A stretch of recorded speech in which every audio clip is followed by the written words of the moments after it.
fundamentally, if you look at the last 40 years in this country, we hear over and over again that if there are 46 million people still in poverty, and poverty is at a higher level than it was back in 1973, we must be doing something wrong. Yeah. One thing to put on the table that's very, very important is that we have public policies, and the question of ending poverty is it's not just public policy. It's things people do in their communities, it's things people do as a matter of private action. But in terms of public policy, we're keeping Center for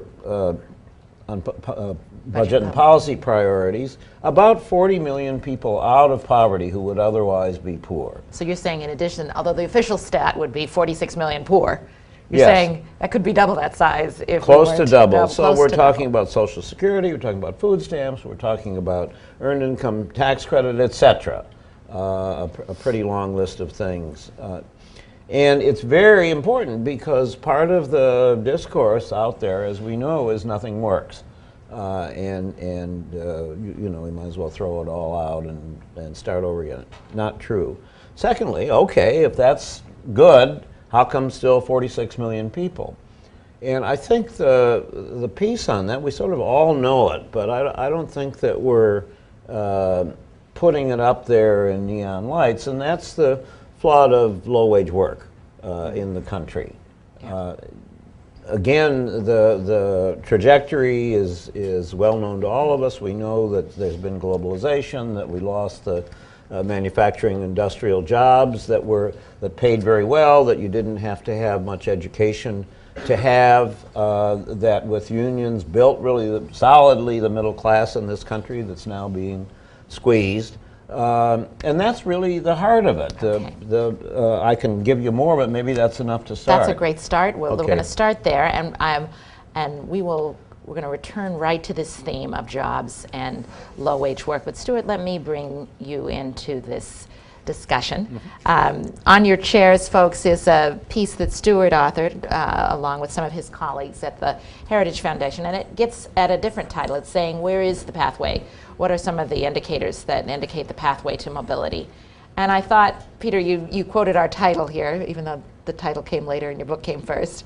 And when you said the assumption that anyone can get ahead based on capability and effort is really central to the idea of the American dream.